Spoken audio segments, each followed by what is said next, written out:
আজকেও তুমি রাত্রে যাইবা ডিউটি করতে না? হ্যাঁ, আজকেও তো আমার কাজ আছে। হ্যালো, কোথায় তুমি? বাবা বললো অফিস থেকে নাকি তুমি সন্ধ্যাবেলায় বের হয়ে গেছো। তাহলে এখন বাসায় আসছো না কেন? হ্যাঁ এই তো আসছি। তুমি এখন ভিডিও কল দাও আমাকে, আমি দেখতে চাই কি করছো তুমি।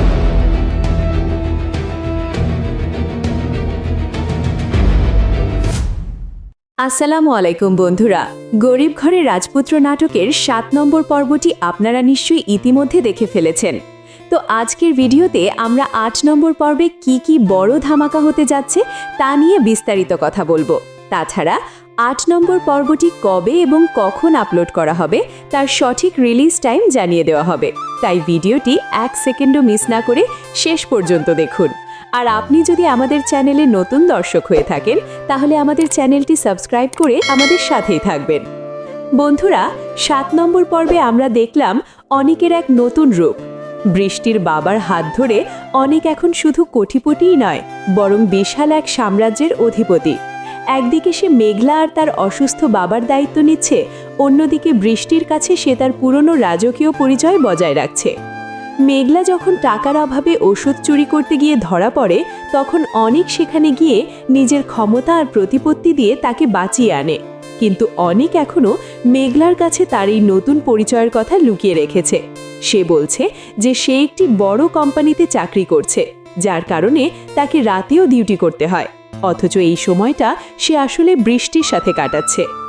গল্পের সবথেকে বড় টুইস্ট আমরা দেখলাম যখন অনিক তার বিশ্বস্ত লোক সাব্বিরকে সেই বেঈমান রাতুলের অফিসে ম্যানেজার হিসেবে পাঠিয়ে দেয়।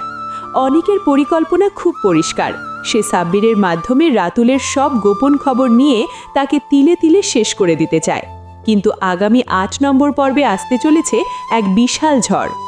অনেক যখন বৃষ্টির সাথে ভিডিও কলে কথা বলছিল, তখন মেঘলা তাকে সন্দেহ করে বসে এবং তার মোবাইল কেড়ে নেওয়ার চেষ্টা করে। এখন সবার মনে একটাই প্রশ্ন, মেঘলা কি অনিকের এই রহস্যের কথা জেনে যাবে? যদি মেঘলা জানতে পারে যে অনেক বৃষ্টির বাবার সাহায্য নিয়ে আবারও বড়লোক হয়েছে এবং তাকে বিয়েও করেছে, তবে তাদের সাজানো সংসার কি টিকবে? আবার অন্যদিকে সাব্বির যদি রাতুলের কাছে ধরা পড়ে যায়, তবে অনিকের সব প্রতিশোধের পরিকল্পনা কি ভেস্তে যাবে? 8 নম্বর পর্বে আমরা দেখতে পাব অনিক কিভাবে এই দুই দিকের চাপ সামলায় এবং রাতুলের বিরুদ্ধে তার পরবর্তী চাল কি হয়। বন্ধুরা, আপনারা যারা 8 নম্বর পর্বের জন্য অধীর আগ্রহে অপেক্ষা করছেন তাদের জানিয়ে রাখি, গরিব ঘরে রাজপুত্র নাটকের আগামী 8 নম্বর পর্বটি শনিবার দুপুর 12টায় আপলোড করা হবে। তো বন্ধুরা, আপনাদের কি মনে হয়, অনিক কি মেঘলার কাছে নিজের গোপন পরিচয় ধরে রাখতে পারবে? আপনাদের মতামত অবশ্যই কমেন্ট করে জানান। ভিডিওটি ভালো লাগলে লাইক দিন এবং পরবর্তী সব আপডেট পেতে আমাদের সাথেই থাকুন। ধন্যবাদ।